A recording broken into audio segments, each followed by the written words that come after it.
Hi friends, welcome to our channel investing with Dhan. दोस्तों, अगर आप न्यूज़ या सोशल मीडिया थोड़ा बहुत भी फॉलो करते हैं तो आपने ये हेडलाइंस तो पक्का सुनी होगी कि स्टॉक मार्केट अभी रिसेंटली अपने ऑल टाइम हाई पे थी। अभी रिसेंटली वॉर की वजह से प्राइसेस नीचे आए हैं, लेकिन लगातार आपने निफ्टी और सेंसेक्स को बढ़ते हुए देखा है पिछले कुछ सालों के अंदर।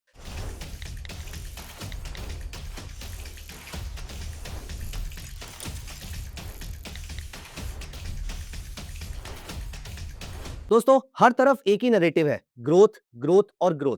स्पेशली फाइनेंशियल मार्केट्स की अगर हम बात करें तो सारे एसेट्स ग्रो कर रहे हैं। गोल्ड ग्रो कर रहा है, सिल्वर ग्रो कर रहा है, निफ्टी सेंसेक्स स्टॉक्स ग्रो कर रहे हैं। लेकिन एक सीधा सा सवाल ये पूछ रहा हूं मैं आपसे कि क्या आपकी लाइफ में भी उतनी ही ग्रोथ हो रही है? क्या आपकी सैलरी भी उतनी स्पीड से बढ़ रही है? अगर आप ऑनेस्टली नो बोल रहे हैं तो ये सिर्फ आपकी प्रॉब्लम नहीं है, और आज हम एग्जैक्टली इसी बात को ब्रेक डाउन करेंगे इस वीडियो के अंदर। दोस्तों, आज का टॉपिक आपकी रियल लाइफ से बहुत क्लोजली लिंक्ड है और ये आपकी लाइफ में बहुत बड़ा इंपैक्ट डाल सकता है अगर आप इस वीडियो को बहुत ध्यान से सुनेंगे और अपने कुछ इंपॉर्टेंट नोट्स बनाएंगे। आई एम वेरी श्योर ये आपकी लाइफ में एक बड़ा इंपैक्ट डालेगा और आपकी लाइफ को और बेटर बनाएगा। तो अगर आप मेरे साथ इस पूरे टॉपिक को समझने में इंटरेस्टेड है कि आपकी सैलरी क्यों नहीं बढ़ रही है और क्या करने पर आप अपनी इनकम को इंक्रीज कर सकते हैं, तो प्लीज मेक श्योर कि आप अभी के अभी चैनल को सब्सक्राइब कर लीजिए और वीडियो को लाइक यहीं पर कर दीजिए। एंड दोस्तों, डाउनलोड धन ऐप नाउ सो दैट आप इन्वेस्टमेंट करके अपनी लाइफ को स्लोली बट स्टडीली चेंज कर पाए। दोस्तों, सबसे पहले मैं आपको बताता हूं एक इंपॉर्टेंट चीज। Let's call it part one of this video. दोस्तों, आज इस इंडिया में ये एक कंट्री जरूर है, लेकिन इसकी दो रियलिटीज है, दो नैरेटिव्स है। आज इंडिया एक नहीं बल्कि दो अलग अलग स्पीड पे चल रहा है। एक ऐसा इंडिया जहां लोगों का पैसा मार्केट, स्टार्टअप्स और एसेट्स के थ्रू फास्ट ग्रो कर रहा है और सबसे इंपॉर्टेंट लगातार ग्रो कर रहा है। और वहीं दूसरा इंडिया जहां पर लोग सेम इनकम पर कई सालों से स्टक है, बस एक्सपेंसेस ही बढ़ते जा रहे हैं। हम इस पूरी चीज को एग्जाम्पल के थ्रू समझते हैं। लास्ट 5 साल में निफ्टी ने रफली अप्रोक्सीमेटली 80 से 100% के आसपास का रिटर्न दिया है। अदर इससे भी ज्यादा ही दिया कोविड के बाद से अगर हम देखें तो। लेकिन सैलरी ग्रोथ कितनी आई है? On an average 6 to 8% per annum, मतलब 5 साल में 30 से 40% से ऊपर सैलरीज नहीं बढ़ी है। और इन्फ्लेशन भी लगभग उतना ही बढ़ा है। अब सोचिए, आपकी सैलरी सिर्फ इन्फ्लेशन के नंबर्स को ही बीट कर पा रही है। मतलब सिंपल लैंग्वेज में बात करें तो आपकी अर्निंग पावर जो है, और ये बात मैं सिर्फ आपकी नहीं कर रहा, ज्यादातर इंडियंस की अर्निंग पावर ज्यादा इंप्रूव नहीं हुई है पिछले 5 से 6 साल में, स्पेशली कोविड के बाद से। तो दोस्तों, जो लोग इन्वेस्ट कर रहे थे उनका पैसा ग्रो हो गया है, लेकिन जो लोग सिर्फ सैलरी पे डिपेंडेंट थे वो वहीं के वहीं रह गए हैं। And this is harsh reality. मैं ये सारी चीजें फैक्ट्स के साथ ही आपको बताऊंगा। मैं ये सारी चीजें नंबर से सब्सटैंशिएट भी करूंगा। दोस्तों, सैलरी बढ़ रही है लेकिन ये सिर्फ एक हाफ ट्रूथ है। लोग बोलते हैं कि भाई सैलरी बढ़ तो रही है। हाँ, मैंने भी बताया कि सैलरी आपकी 6 से 8% से बढ़ रही है, बिल्कुल बढ़ रही है। लेकिन एक चीज जो इग्नोर हो जाती है वो है आपकी रियल इनकम। देखिए, दो टाइप की इनकम होती है, एक होती है नोशनल इनकम, एक होती है रियल इनकम। एक होती है नोशनल इन्फ्लेशन, एक होती है रियल इन्फ्लेशन। एक होती है नोशनल जीडीपी, एक होती है रियल जीडीपी। मतलब आप इसमें से इन्फ्लेशन को माइनस कर देंगे तो रियल ग्रोथ आ जाएगी। अगर आपकी सैलरी 7% से बढ़ती है और इन्फ्लेशन 6% से बढ़ती है तो नॉमिनली आपने 7% से ग्रो किया, लेकिन रियल ग्रोथ, एक्चुअल ग्रोथ सिर्फ 1% की है। और कई केसेस में इंडिया में इस समय ये नेगेटिव ग्रोथ भी हो रही है। मतलब लोगों की सैलरी जो है वो इन्फ्लेशन के रेट से भी नहीं बढ़ रही है। मैं आपको यहीं पर रिक्वेस्ट करूंगा कि अपनी सैलरी को, देखिए कड़वा सच है, आपको एक बार कभी ना कभी करना पड़ेगा। मैं भी अपने लिए हर क्वार्टर में, हर साल इस चीज को करता हूं। आप भी जरूर कीजिएगा। आपकी जिस स्पीड से इनकम बढ़ी है उसका सीएजीआर जरूर निकालिएगा और चेक कीजिए कि क्या आप इन्फ्लेशन को टेक्निकली बीट कर पा रहे हैं। और मैं आपको यहाँ पर यह बता दूं कि आपकी जो रियल इन्फ्लेशन जो कोट होती है वो 6 से 7% के आसपास की है, जबकि एक्चुअली में हेल्थ की इन्फ्लेशन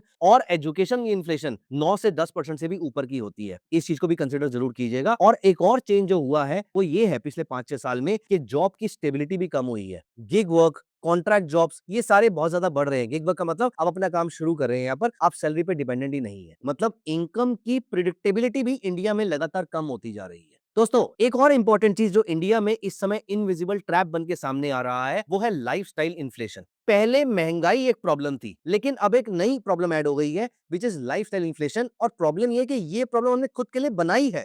इनकम थोड़ी सी बड़ी नहीं कि हम अपने लिए एक बेटर फोन परचेज कर लेते हैं, एक लंबी गाड़ी परचेज कर लेते हैं, फ्रीक्वेंटली हम वेकेशंस पे जाते हैं क्योंकि हम इंस्टा से इंस्पायर्ड होते हैं, बाहर जाके खाने का चलन बहुत ज्यादा बढ़ गया है और सारी चीजें सब्सक्रिप्शन में चलती जा रही हैं। एग्जाम्पल, मैंने आपको बताया था कि मैं नंबर से बैक करूंगा सारे डेटा को, तो let me give you some numbers. 5 साल पहले 15,000 का फोन लग्जरी लगता था। आज 70,000 का फोन भी आपको नॉर्मल लगता है, क्योंकि ये साइकोलॉजी आपके माइंड में बिठाई गई है। पहले आप कम फीचर से सेटिस्फाई हो जाते थे, लेकिन आपकी साइकोलॉजी ऐसी बनाई गई है एडवर्टाइजमेंट के थ्रू कि अब आपको ज्यादा फीचर्स भी कम लगते हैं। तो दोस्तों, प्रॉब्लम सिर्फ प्राइसेस की नहीं है, प्रॉब्लम यह है कि आपकी एक्सपेक्टेशन भी बढ़ गई है, और इसमें आप में मैं भी साथ में शामिल हूं, हमारी एक्सपेक्टेशन भी बढ़ गई है, इसीलिए एंड रिजल्ट सेम है, सेविंग्स नहीं हो रही है। दोस्तों, ईएमआई वाली जिंदगी एक और बड़ी प्रॉब्लम है जो इंडिया में इस समय पैदा हो गई है। आजकल एक पैटर्न बहुत ही कॉमन हो गया है, लोग अर्न करते हैं, लोग चीजों को परचेज करते हैं और तुरंत ईएमआई में कन्वर्ट कर देते हैं। आपका फोन ईएमआई पे चल रहा है, आपका कार ईएमआई पे चल रहा है, हमारा फर्नीचर भी कभी कभी ईएमआई पे होता है, और बहुत सारे लोग ट्रैवल भी ईएमआई पे करते हैं। ईएमआई इटसेल्फ प्रॉब्लम नहीं है, लेकिन ईएमआई को सही तरीके से मैनेज ना कर पाना एक प्रॉब्लम है। मैं भी वीडियो के एंड तक सॉल्यूशन पे भी आऊंगा, इसीलिए वीडियो को एंड तक जरूर देखिएगा। अब दोस्तों, डेटा के हिसाब से इंडिया में क्रेडिट कार्ड यूजेज और personal loans fastest growing category में है दुनिया में। This is one of the fastest market across the world. मैंने बताया था मैं आपको नंबर से सब्सटेंशिएट करूंगा। तो दोस्तों, नंबर ये कहता है कि इंडिया इज फर्स्ट और सेकंड रैंक पे है, जहां पर आपका पर्सनल लोन और क्रेडिट कार्ड के लोन शार्पली बढ़ रहे हैं। ईएमआई की प्रॉब्लम यह है कि फ्यूचर इनकम ऑलरेडी कमिट हो जाती है, और फिर अगर कुछ अनएक्सपेक्टेड हो जाए, जैसे कि जॉब लॉस, मेडिकल इश्यूज, तो सिस्टम पूरा का पूरा हिल जाता है। अब हम समझते हैं कि रियल गैप कहां पर है, फिर हम आएंगे इसके सॉल्यूशन पे। दोस्तों, let me tell you one uncomfortable truth. Numbers, top 1% Indians country का 40% वेल्थ क्रिएट करते हैं, और बॉटम 50% के पास सिर्फ और सिर्फ 3 से 5% का वेल्थ है। You heard it right, bottom 50% के पास सिर्फ और सिर्फ हमारी कंट्री में 3 से 5% के आसपास का वेल्थ है। ये गैप सिर्फ इसलिए नहीं है क्योंकि किसी की सैलरी ज्यादा है, ये गैप इसलिए है क्योंकि रिच लोग अपना पैसा इन्वेस्ट करते हैं और मिडिल क्लास लोग अपनी इनकम को प्राइमरीली स्पेंड कर देते हैं, चाहे ईएमआई के थ्रू, चाहे वो डायरेक्टली एसेट्स को एक्यूमुलेट करने में, और वो भी एसेट्स वो डेप्रिशिएटिंग होते हैं। दोस्तों, यहीं पर पूरा का पूरा गेम चेंज हो जाता है। समझते हैं एसेट्स और लायबिलिटीज में डिफरेंस क्या होता है, और फिर मैं आपको बताऊंगा कि कैसे अपने लिए आप एसेट्स एक्यूमुलेट कर सकते हैं फाइनेंशियल मार्केट्स के थ्रू। मिडिल क्लास का सबसे बड़ा कंफ्यूजन क्या है, मैं आपको बताता हूं।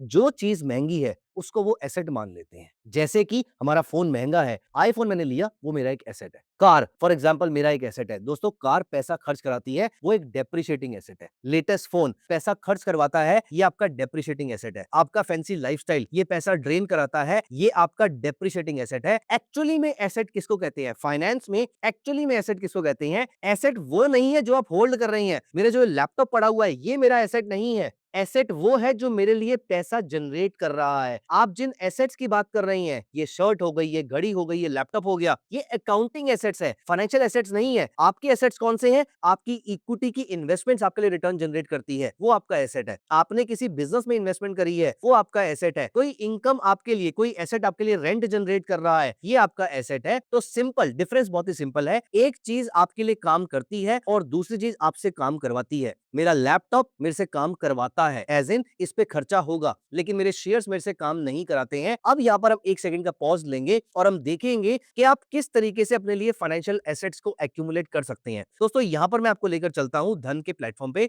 अगर आपको बिल्कुल नॉलेज नहीं है स्टॉक मार्केट की, अगर आपको बिल्कुल नॉलेज नहीं है एफडी में इन्वेस्टमेंट करते हैं, म्यूचुअल फंड में इन्वेस्टमेंट करते हैं, कैसे करते हैं, और अगर आपके पास 1 करोड़ 2 करोड़ 5 करोड़ नहीं है रियल एस्टेट में इन्वेस्टमेंट करने के लिए, तो क्या आप रियल एस्टेट एक्यूमुलेट कर सकते हैं? यस। क्या आप शेयर्स एक्यूमुलेट कर सकते हैं? यस। बिना किसी नॉलेज के भी आप स्टॉक मार्केट के पार्टिसिपेंट बन सकते हैं। बिना किसी नॉलेज के भी आप अपने लिए अच्छे एसेट्स को एक्यूमुलेट कर सकते हैं। कैसे? ये देखिए, मैंने बहुत ही सिंपल सा काम किया। मैं सिर्फ धन के वेब प्लेटफॉर्म पे चला गया और यहां पर देखिए मैंने ऊपर टाइप किया ईटीएफ। अगर मुझे गोल्ड एक्यूमुलेट करना है, गोल्ड एक एसेट है, there is no doubt about this, लेकिन जो गोल्ड आप लॉकर में रख रही हैं उसके लिए आप लॉकर के चार्जेस पे कर रही हैं। जो फिजिकल गोल्ड आप घर पे रख रहे हैं उसके लिए आपने लॉकर परचेज किया था, उसके लिए आपका फाइनेंशियल स्ट्रेस बढ़ रहा है। ये कैसा एसेट हुआ? मैं पर्सनली प्रेफर करता हूं कि मैं ईटीएफ की फॉर्म में यहां पर अपने लिए एसेट परचेज करूं। अब ये देखिए, यहां पर अगर मैं इसको एसेट से सॉर्ट करता हूं, ये गोल्ड 20 हो गया, सिल्वर 20 हो गया, ये सारे जो मेरे गोल्ड और सिल्वर के ईटीएफ है, मैं इसके अंदर इन्वेस्टमेंट कर देता हूं और मैं मंथली एसआईपी की फॉर्म में इनमें लगातार इन्वेस्टमेंट करता रहता हूं। I am not sharing any recommendation to buy और सेल समथिंग हियर, वो आपकी चॉइस है। आप अपने फाइनेंशियल एडवाइजर से जरूर कंसल्ट कीजिएगा कि कौन से एसेट में आपको कितना पैसा डालना चाहिए। लेकिन हम सभी को पता है एज एन इंडियन कि गोल्ड एक इंपॉर्टेंट एसेट है हम सब लोगों के लिए, लेकिन हम सब लोग फिजिकल गोल्ड, हम सब लोग ज्वेलरी में एक्यूमुलेट करते हैं, करिए, कोई प्रॉब्लम नहीं है उसके अंदर, लेकिन फिर आप उसको फाइनेंशियल एसेट मत बोलिए, वो आपका एक फिजिकल एसेट है जो आपका खर्चा करवाएगा, क्योंकि ज्वेलरी में जब कभी भी आपके मेकिंग चार्जेस लगेंगे, आपका एक्सपेंस आपकी जेब से जाएगा।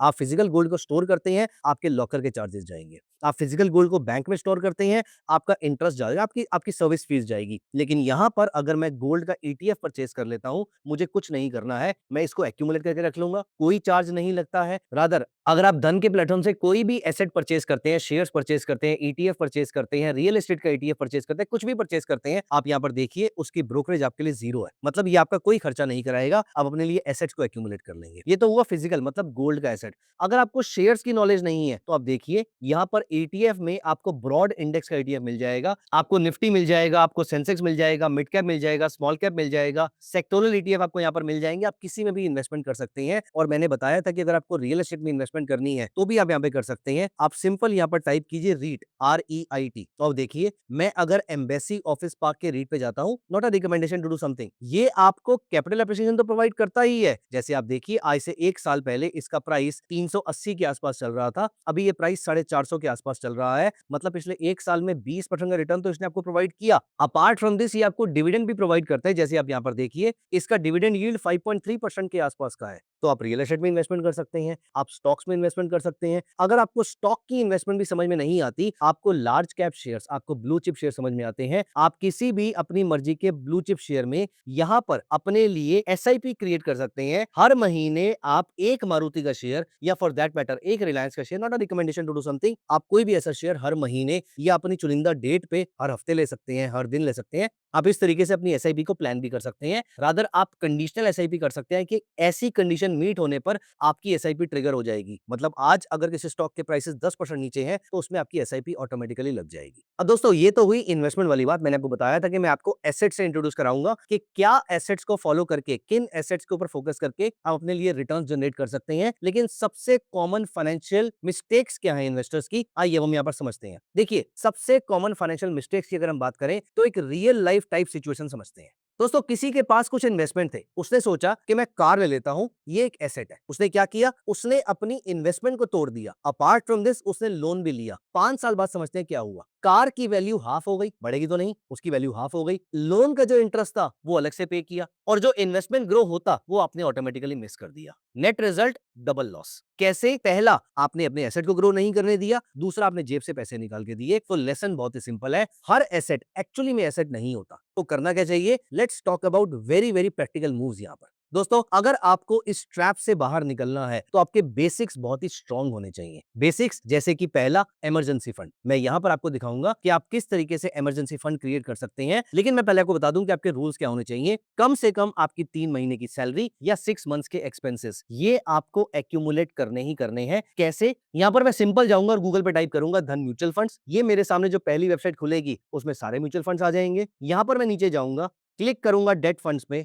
यहां पर जाऊंगा लिक्विड फंड्स में, और आपको कोई भी लिक्विड फंड जिसका एक्सपेंस रेशियो कम हो और जो कंसिस्टेंटली रिटर्न दे रहा हो, आपने सिर्फ उनको लेकर रख लेना है। 6 महीने के एक्सपेंसेस या 3 महीने की salary, whichever is higher, ये मिनिमम इमरजेंसी फंड है जो आपको क्रिएट करना है। दोस्तों दूसरी इंपॉर्टेंट चीज, आपको लोन में डिसिप्लिन मेंटेन करना है। हर ईएमआई जरूरी नहीं होती है। लोन्स दो टाइप की होती है, जैसे कि good loans, education loan is good loan, reasonable home loan is good loan. बाकी सारे लोन, क्रेडिट कार्ड के loans, personal loan, these are not so good loans unless until आपकी कोई स्पेसिफिक रिक्वायरमेंट रही हो। दोस्तों सबसे इंपॉर्टेंट चीज, आपको कंसिस्टेंटली इन्वेस्टमेंट करते रहना है, क्योंकि आपकी सैलरी बढ़े या ना बढ़े वो तो आपकी स्किल पे डिपेंड करता है, आपकी कंपनी पे डिपेंड करता है, आप कितना रेलिवेंट है अपनी इंडस्ट्री में, इस बात पे डिपेंड करता है। लेकिन इंडिया की स्टॉक मार्केट लगातार ग्रो करती आई है और लगातार ग्रो करती रहेगी। There will be ups and downs in the markets, चाहे वो वॉर की वजह से हो, इकोनॉमिक रिसेशन की वजह से हो, ऑयल प्राइसेस ऊपर जाने की वजह से हो, लेकिन इवेंचुअली इंडिया के इंडेक्स को अगर आप चेक करेंगे तो वो लगातार ग्रो करता आया है। तो आपकी एसआईपी हो गई, आपके इंडेक्स फंड्स हो गए, आपकी इक्विटी हो गई। लॉन्ग टर्म में हिस्टोरिकली अगर आप नोटिस करेंगे तो इक्विटी ने आपको 12 से 15% के आसपास के रिटर्न्स दिए हैं। चौथा,